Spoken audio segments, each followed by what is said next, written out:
Welcome to Accounting High. So the RC, I thought RC Cola when I first saw it, but stands for reasonable comp. Our solution was a spreadsheet that had a 2/3 calculator, and we type in how much they made and we roughly calculate 2/3. We think 2/3 is reasonable. What does the IRS think about that? So 2/3 would be kind of referring to some rules of thumb that came out of a giant void of information and education on this in the 2000s when nobody had any clear direction on how to calculate reasonable compensation. 2 or 3 myths or rules of thumb came out of that time frame, and they're still floating around today. One is, may I have your attention, please? I repeat, may I have your attention, please? This is another public service announcement brought to you in part by Accounting High. The views and events expressed here are of the next generation of accounting and tech professionals leading this space. Welcome to Accounting High. Whether you loved high school or you hated it, here we're on a mission to set our own traditions. Here's your chance to be a part of an unforgettable experience redone.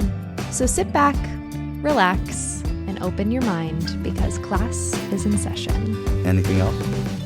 Yeah. So without further ado, introducing the star of our show, Scotty and Paul. we're gonna have a problem here.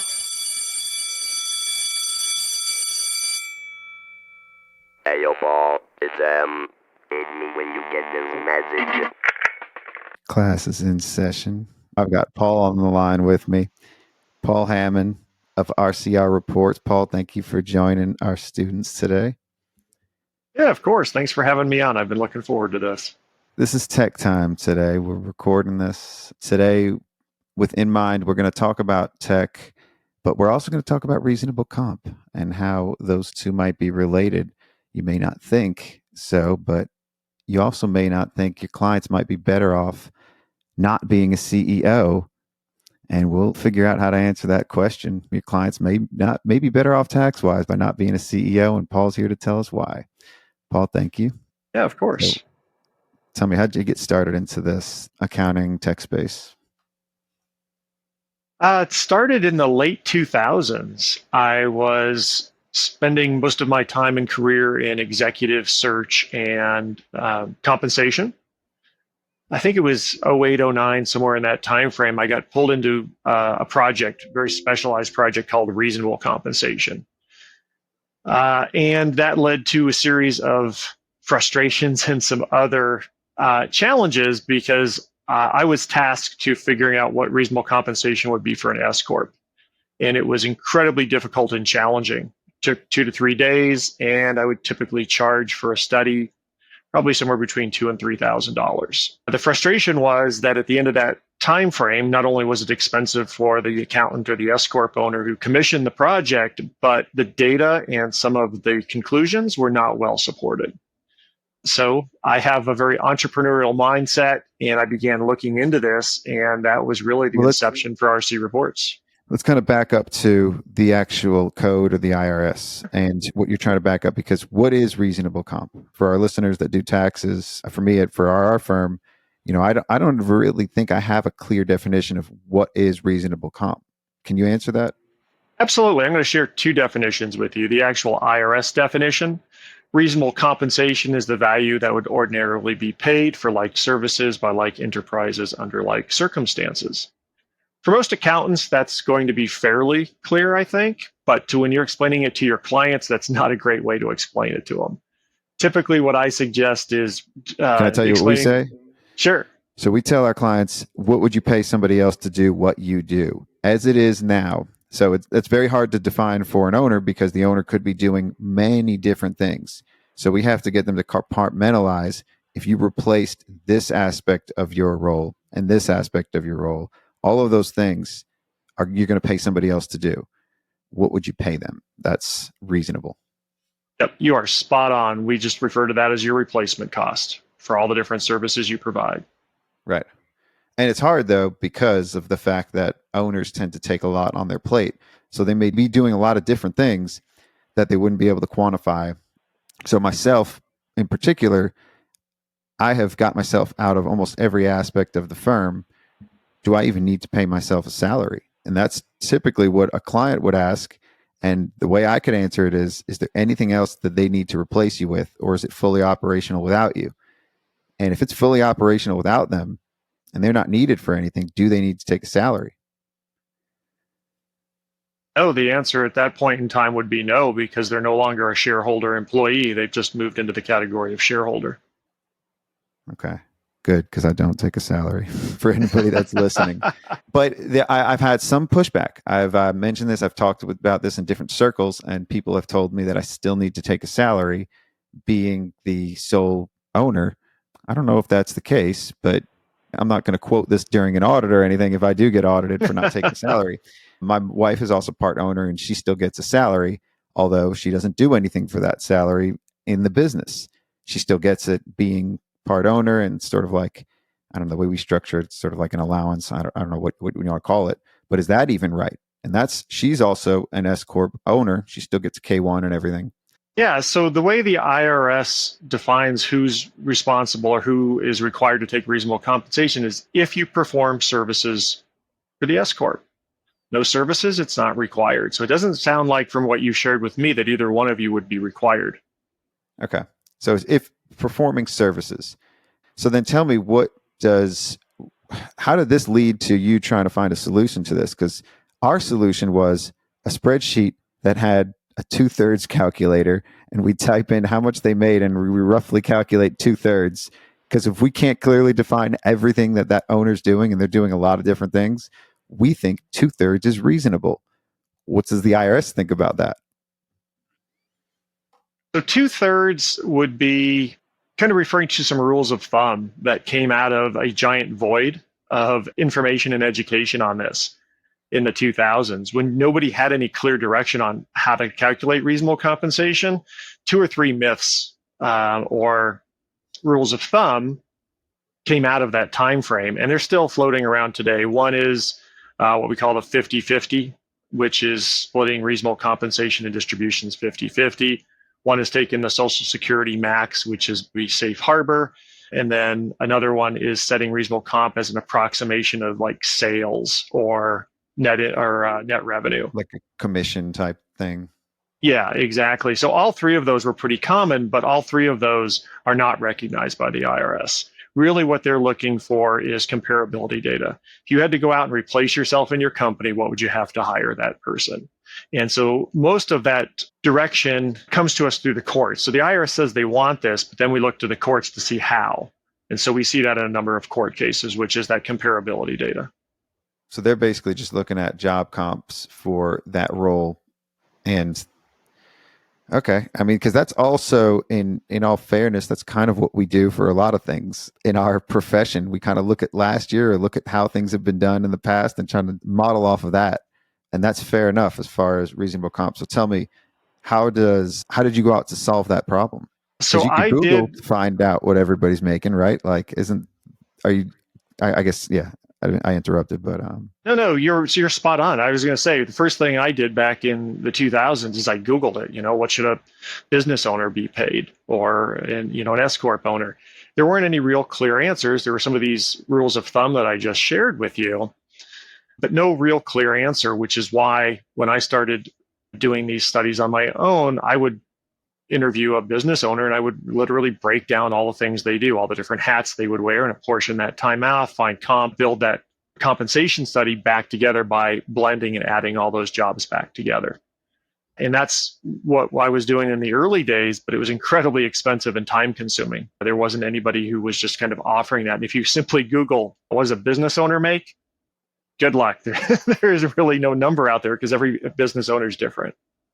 Yeah. I mean, but it's still a huge area of, I guess, concern for a lot of tax preparers, a lot of small business, people who serve the small business market. The S Corp was like the selling point in a lot of these. I've seen people sign up for new accountants because they claim they're going to save them a lot of money by becoming an S Corp. And they take all their clients that are making roughly like not even $50,000, $60,000, $70,000 and turning them all into S Corps. Sometimes I saw that as an irresponsible way for them to make more money, and the client isn't even saving that much after they pay the client, the accountant to handle all the payroll stuff. So that was something that we would see a lot with new clients coming aboard. I mean, in a lot of cases, we even did that as a selling point in a lot of ways, because somebody would come to us and they're not an S Corp, and we think, wow, they could save a ton of money. They're making upwards of 400, 500,000 a year. We can make them an S Corp. We could save them handful. We can save them some money there in that SE tax. So there's, I guess, I never really saw this as an IRS. Like, people weren't scared of the IRS auditing reasonable comp.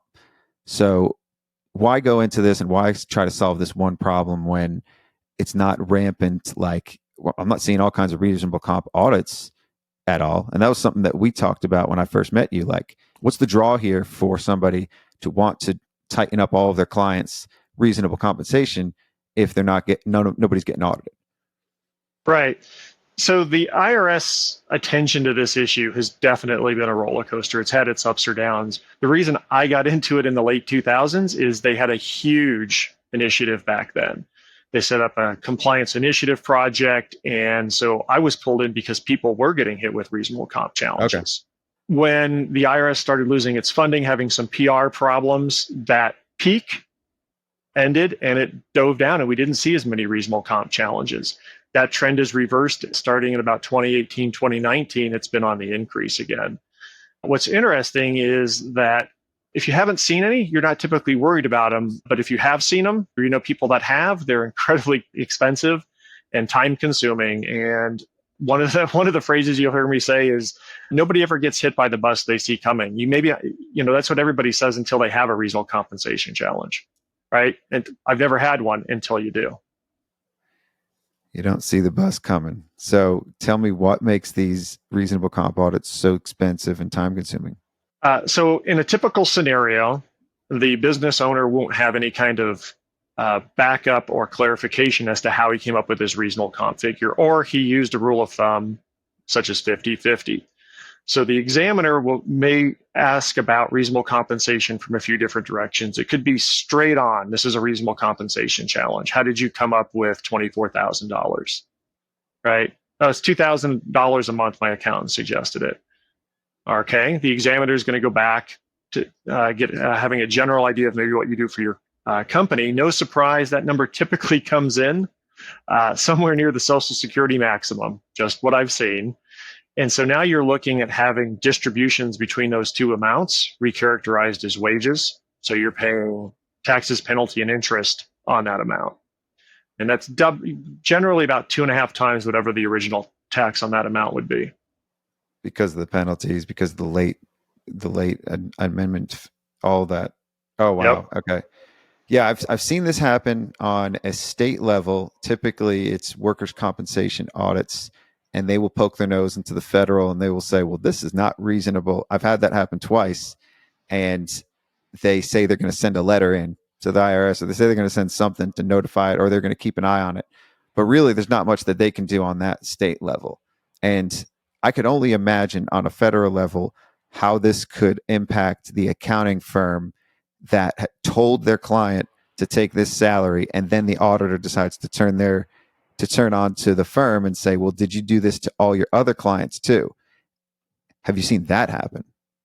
Yeah, absolutely. I have seen it happen with a number of our subscribers, but Eric Green talks about this in a blog article he does for us and in a short webinar segment he does for this, where the accountant had been practicing for 40 years, talking about never having a problem with it until he did. They looked at one of his clients, realized he was severely out of compliance, then looked at his book of business and plowed their way through 13 clients in all. So he had this issue going on with 13 clients for a 2-year period. So each client, that's twice. And a lot of accountants don't realize they have skin in the game. The IRS has assessed preparer penalties on this subject. In this scenario for Eric Green's client, and this is why Eric Green was involved, he was helping the accountant out of this. He ended up with $130,000 in preparer penalties for those 13 clients. So about $10K per client. Yeah. So it's $5,000 for each year. So 2 years for each of the clients. And that can't be good for business overall, too. If the clients talk to each other, or just even, that's not a good look. No. That right there, should be reason enough for you to consider that. The practice of suggesting a reasonable comp too is a big responsibility. If you're not suggesting it to your clients, then you may not be as at risk. But how does the IRS determine if you are suggesting that or not, just based on their word? In that particular scenario, the accountant had said, hey, look, I think you need to pay yourself more reasonable compensation than you are, thinking that covered himself when the client declined. What it really did was show that he knew the client wasn't taking enough reasonable compensation and still signed off on that tax return. Oh, so you would have to effectively drop a client if they didn't fix this, because we've definitely seen that. That is Eric Green's suggestion, and my suggestion is evaluate your risk tolerance. It's your clients. I don't know what your relationships are with them, but know that you do have risk in addition to them. Interesting. Okay. I know we've definitely come across that scenario in so many other ways too, and it's always a difficult situation. Risk tolerance, that's what it comes down to. Which you're absolutely. Yeah. Cool. So what are some ways that at least like that you set out to solve this problem? Still, like, what does it do to help prevent this or solve this?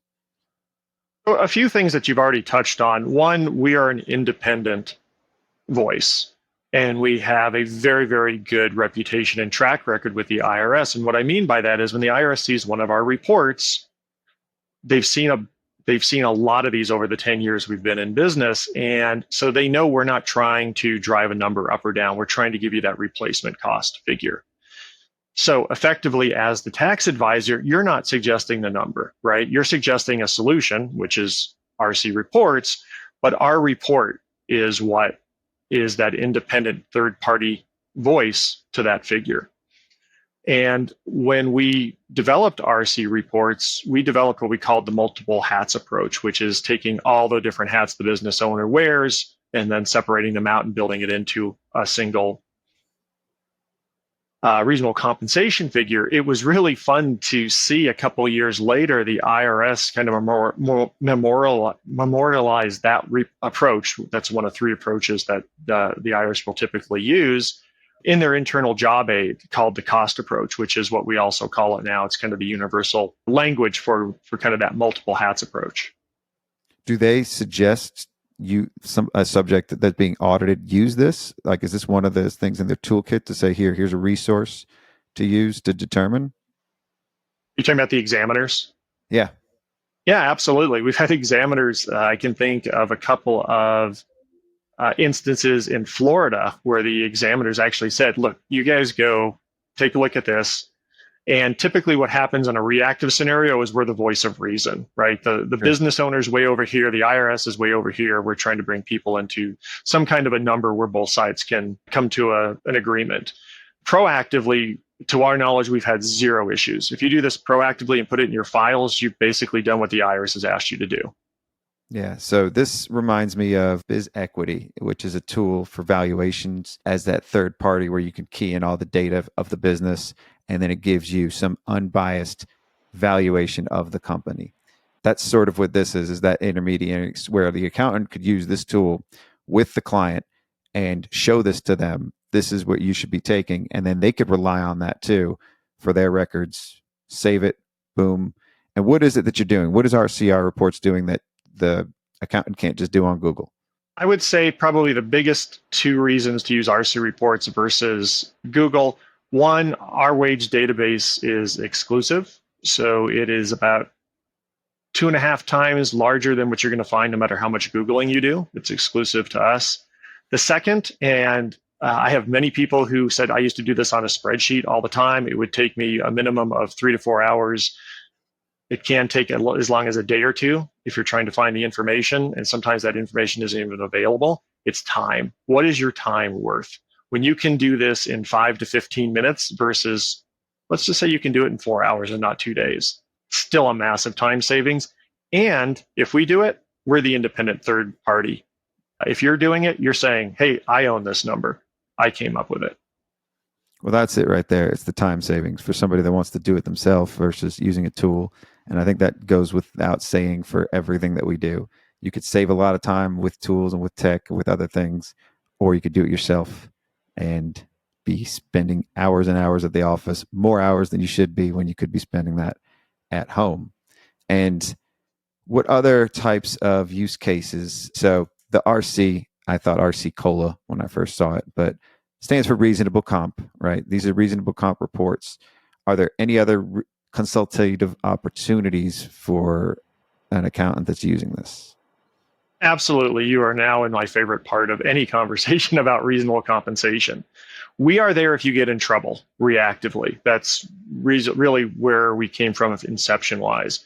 Proactively, we want to help you get your clients squared away. But when it comes to planning or talking with clients, when you said you'd have a client come in and you'd be talking with them about maybe moving to an S Corp, it's my favorite advisory topic. We actually have a tool built into our software. We call it ESP. It's just our entity selection planner. And you can, once you know reasonable comp, you can take that planner and run it through and show your client whether it makes sense for them to move over to an S Corp or not. And we'll also do a projection up to 10 years out. Oh, dope. So it's sort of like our little tax calculator that we have in our spreadsheet. It's similar to that, and it's sort of can be used as a selling tool. Absolutely built for that. And it has a number of different inputs that you can take advantage of. So if you want to suggest adding payroll services or bookkeeping services or even charge for the analysis, all of that's built in there. So when you show it to your client, they're seeing the total savings, right? But also after built in there. Fees, after whatever after else you're going to include in there, which is another thing that we try to do as well. That's so cool. All right.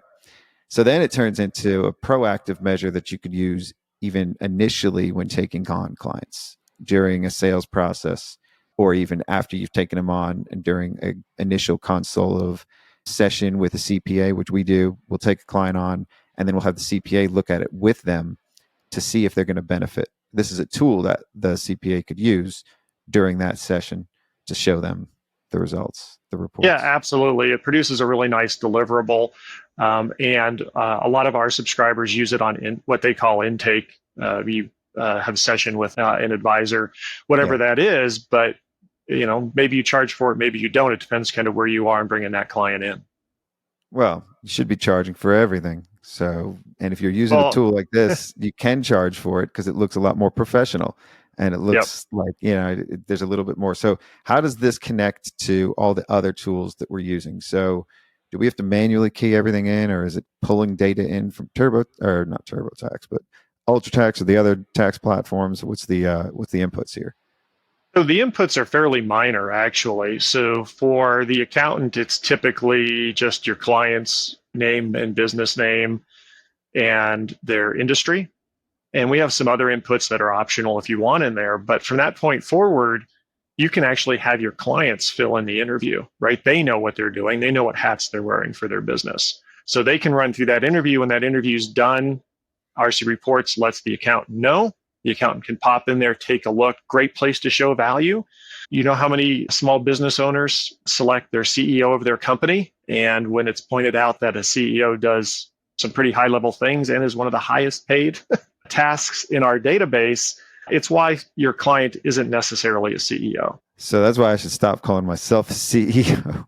Is that right? No, absolutely not. You should absolutely continue calling yourself a CEO, but that's different than being one or paying yourself as one for sure. No, I get it. And that's, So for the forms, typically we write like president or founder or a lot of that stuff just for the owner. We don't usually write CEO. That doesn't come up. But if it does the IRS take that into play? Is that what sort of the answer to the question that I hinted at? Why your clients might be better off tax-wise not being a CEO? Yeah. So for instance, a CEO may be $200, $300, even $400 an hour, where a business office manager, which might fit a whole lot better when you look at the actual descriptions, might be $30 an hour. And if your goal is to have your reasonable compensation be toward the lower end of the spectrum than the higher, it's going to be an incredibly big difference in how our reasonable compensation report comes out. So set your ego aside to save money on taxes. Is that what we're also call yourself an administrator? You don't have to be the CEO. That's right. Yeah. It depends on how much money you want to pay for your ego. Absolutely. Yeah. No, it all makes sense. Well, cool. Any other use cases of the product that you've seen people using it for, or any cool stories? Yeah, so we do have reports for C Corps as well. C Corps have become a little bit more popular since the Tax Cut and Jobs Act has passed. And so there's some great tax planning opportunities in there with some of your clients, maybe talking with them about C Corps. We also have what we call a normalization report. You brought up valuation a little bit earlier. Normalizing owner's compensation as part of a valuation is a part of every single valuation. So we have those reports in there as well, but we are definitely known for our S Corp report. Does it do a comparison C to S? Is that what the C Corp one is? No, it's a report that will give you basically that same backup to have for a file for a C Corp as you would for an S Corp. We do not have an analysis for going to a C Corp. That planning becomes quite a bit more technical. And I think people would be better served by other tax planning softwares that are out there when they're looking at that analysis. Could be a feature request. It could be a request. I could see that, an LLC, a single member LLC or Schedule C versus S Corp versus C Corp. I could see that in the future. That could be useful. Absolutely. Yeah, that would be dope. How do people find this? How do they sign up? What is the, is it monthly? Do you just pay a license fee? How does it work? Yeah, it's a license fee. It's annual. If you'd like to learn more, rcreports.com is a great place to start. Then I highly recommend you jump on like a 30-minute one-on-one demo. Our demo team's spectacular, and they'll give you a run through of the software in a real short time frame, and you can decide for yourself if it makes sense to add it to your tech stack or not. Yeah, there's a lot of stuff that's being added to our tech stack. We're trying to remove things from our tech stack and consolidate. Is that also like in the future for you guys being an add-on, like with this tool uses RCR reports and it's sort of like embedded in it? Are there any further implications that might happen? Absolutely. You'll likely start to see those types of integrations coming online next year. Oh, dope. Okay. So you could be using Tally4, let's say, and then potentially have a little pop-up, check out the RCR reports, or you can be in ADP, and ADP has biz equity already. They may have something like this, which would be very useful. If Augusto or an ADP picked up something like this, that would be dope. Absolutely. Where do you get your data? You said you have a proprietary, or you have a very wide database. Where do you get this data? That's probably a half hour all in itself, but I will give you the 60-second or 30-second version of that. Sure.